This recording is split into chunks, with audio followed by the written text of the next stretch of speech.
fellow who gave me the car was a family friend. He bought this car at a farm auction in 1953. And left for $27. And he left there to drive it home. Remember that he didn't ask the guy what kind of oil he used. This guy had bought the car new. So he turned around and drove back, and when he drove up, the guy said, I knew you'd be back to give me some more money when you found out what a good car that was. I said, no, I came to find out what kind of oil you put in. He said, it's never had anything but 10 weight oil. Since I just had the real ultimate driving experience, driving a Model T for the first time, I started to get a little worried about this door on my TT cowl. Is this a fuel access door or just a vent? Oh, it's just a vent. All right. So this coincides with my theory of putting the fuel tank under the seat. I was concerned that with a cowl-mounted fuel tank, there wouldn't be any room for the coil box, and I'd have to hide my sweet giant power head under a coil box that mounts on the engine, like on the 26-27 cars. Upon further review, it looks like the TTs use the underseat fuel tank. My new friend who just let me drive his Model T actually has a lot of really nice old Chevys as well. And he informed me that these wheels are in fact 4-cylinder Chevy, so prior to 1929. I hadn't previously looked at it that closely, but that got me thinking about the hole pattern on the hubs, since the Chevys and the Fords were different. Looks like they drilled out the hubs unnecessarily close to the Ford pattern. People usually seem interested when I get a pile of parts, so here's another barn pick. I got some coils, some of the parking brake shoes, the original style, some perches, an exhaust manifold, some running board brackets, the radiator lower shroud, a drive shaft, a couple of the rear wishbones, a couple of headlight / fender brackets. I'm going to give him back the lights. I just bought the brackets from him. And an oval tank, and then he gave me a couple Model A wheels. In another barn pick, I got a couple of rear fenders. Not sure what they're off of. Got a battery holder, a really rough seat, and some splash aprons. Not sure what those are off of. Based on my understanding of the Roadster Model Ts that use these pickup beds, these just sat on an integral subframe that was built in with the Roadster body. Since I'm using a TT cab, I don't have that integral subframe piece. I'll have to build something out of wood or metal. Likewise, I'll have to build something to mount those rear fenders that I have onto. Here's the results of another couple barn picks. Got an exhaust, a part of a steering column is just empty, a box of coils and a coil box, and some new wood for the box. Got some running board oil and water tanks, another gauge and switch, and these two jacks, which are Model T era, but those were actually a dumpster dive find. Someone was throwing those away. I grabbed them just because they were cool, and then I started looking into Model T jacks, and those are appropriate. I think the TT jack actually has some sort of flip-up square thing that goes here, but that's close enough. This tank has some aftermarket dirt inside.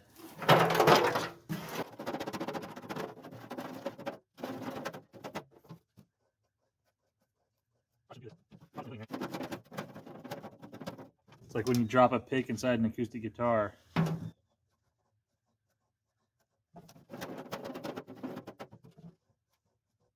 I should have filmed the last Model A radiator that I cleaned out. It was like this. I'm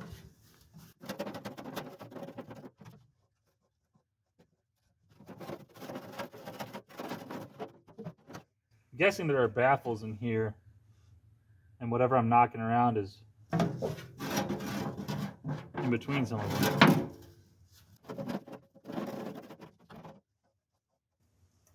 It's going to take water to get that thing out.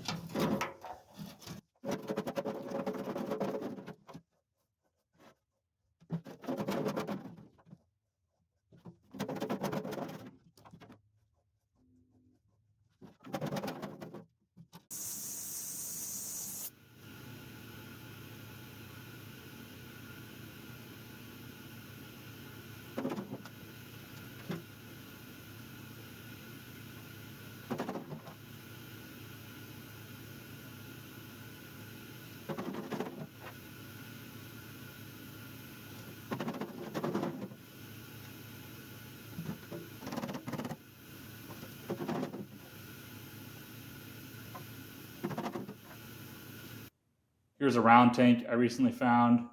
I was looking for an oval tank that would fit under my seat. The guy had one, but it was all rusted out. He also had this round one that actually looks pretty solid. And since I don't have a seat anyway, I think I could build like a custom riser or a custom seat bottom that's going to be, 2 inches taller or whatever I need to clear this.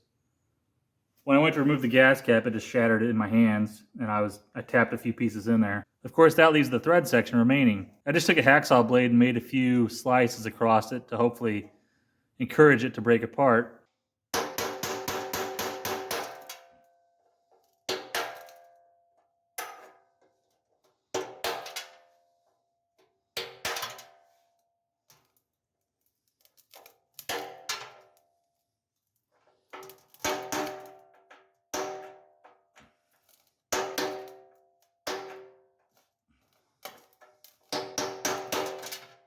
Ooh.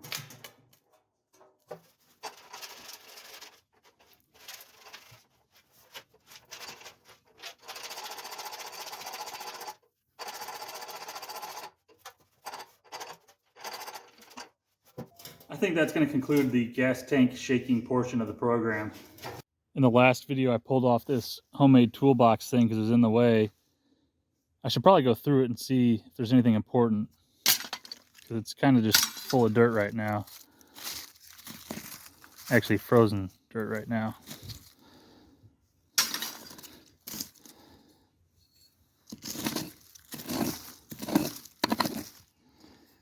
Maybe now is not the right time to do it. There's the horn button.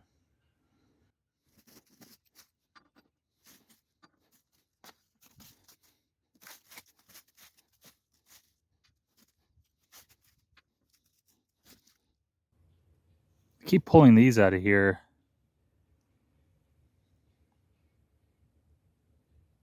Oh, this is the coil box. Or it was part of the coil box. These are the spark plug wires.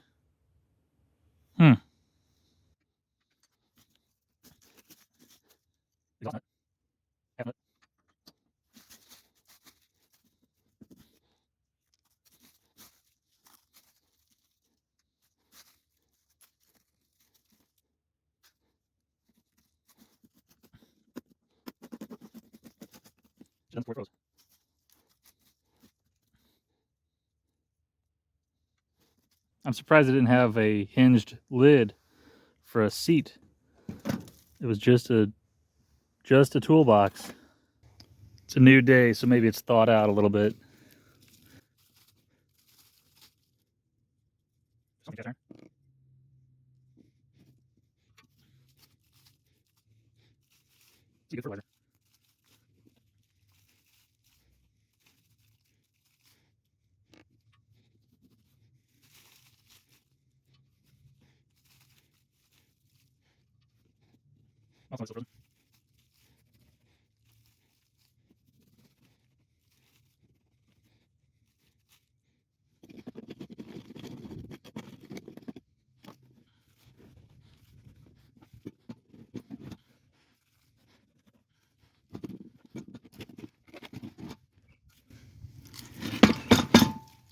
Guess it's safe to say there's nothing important in there.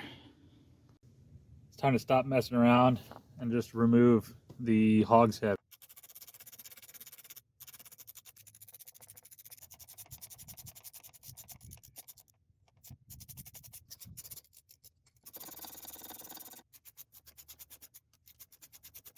So there's this piece of wood right here. I'd say it's not doing anything other than preventing the engine from bumping into this piece of angle.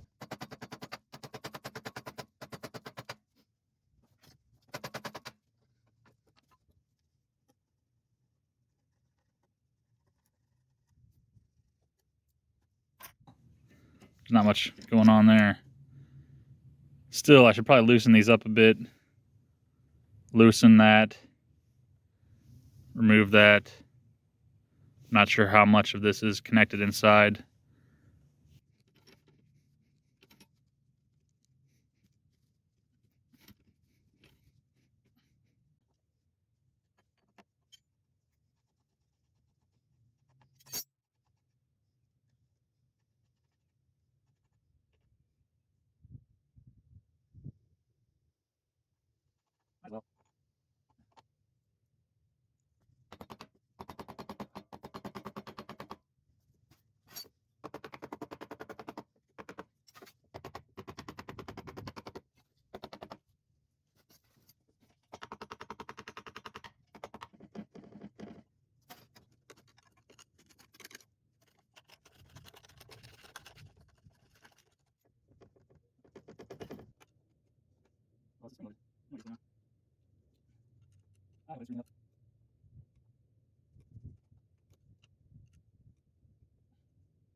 I've consulted the internet on how to remove this.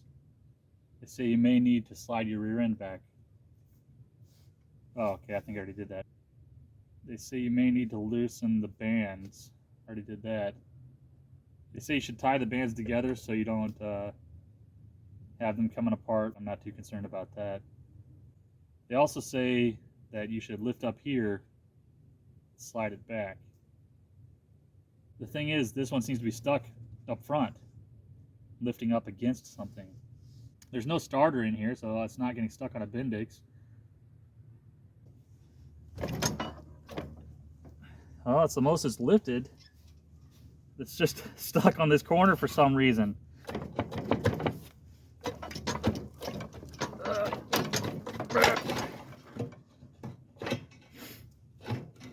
I think I'm just going to give up. No, I'm not.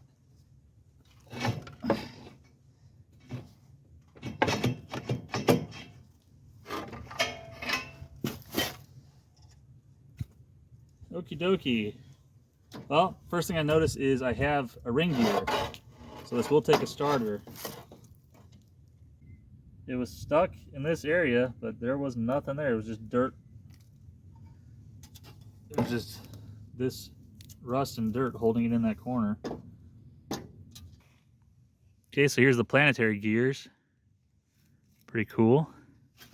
They look pretty good.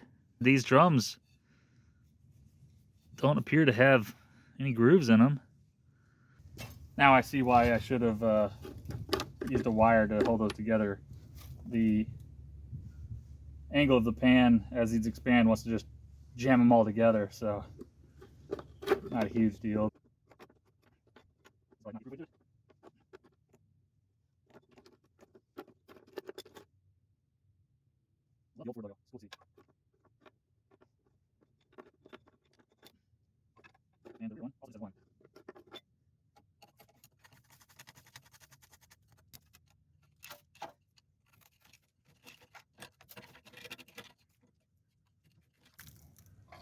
I'm going to try to keep as much stuff original to this as possible.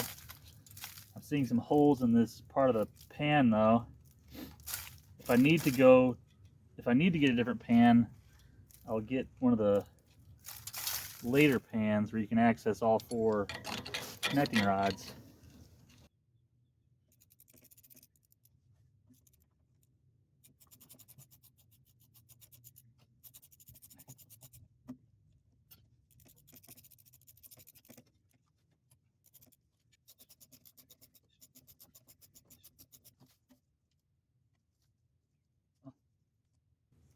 Got some issues in that one.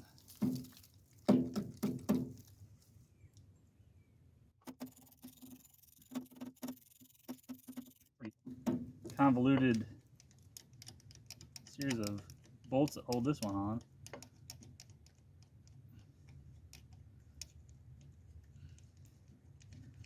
Okie dokie. So you had one from the bottom, blind from the bottom, blind from the front, 3 through from the front, and 2 through from the side. Okie dokie.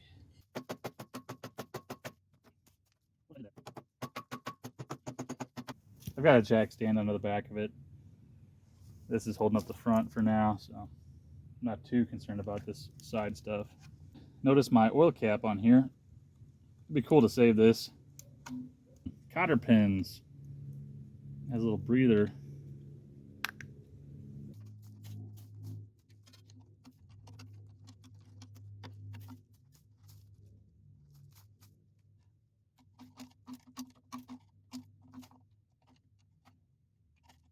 I was hoping all this crap would have acted like a protective coating of crap, but it was a destructive coating of crap.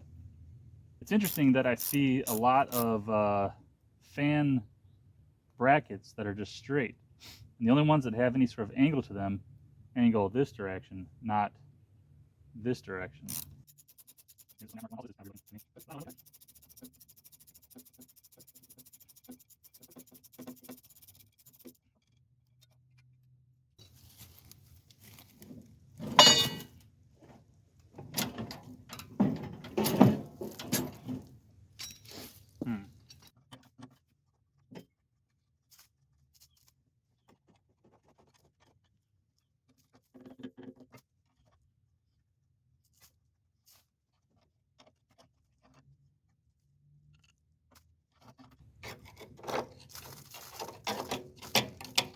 Oh wow, there is a drain hole at the bottom.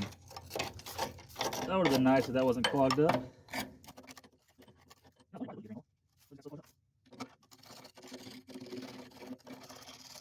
Alright, so it looks a little different in there now. Notice there's a nail holding that pulley on. And it doesn't really look like it would engage with the hand crank anyway, unless you would be cranking against that nail. And yeah, the bottom half of that pulley is completely gone. The weather's nice now, so I might as well remove the engine. I almost forgot to undo the wishbone.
Ran out of gas.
All right, this feels good. The engine is indoors now.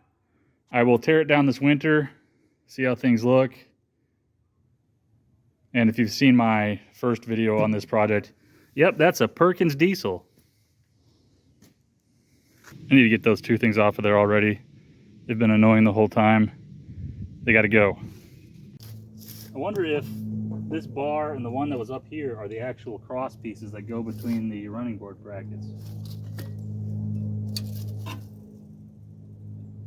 Because I think there is something that stabilizes them, otherwise they'd be flexing crazy. You know, they make ratchets, but it's all the way like 20 feet away.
It's 1/16 bigger than my biggest square drive socket.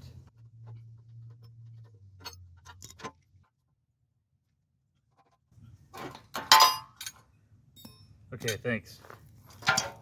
I prefer when they just break. The sun is shining on a bare Model T frame. All that extraneous crap is off of it. Now I just need to figure out which holes are factory and which I can weld up. I also noticed that the front member is bolted on. I'm assuming it was riveted on. I'll have to do some research to confirm, but if that's true, I'm A-okay with replacing these mismatched bolts with appropriate rivets.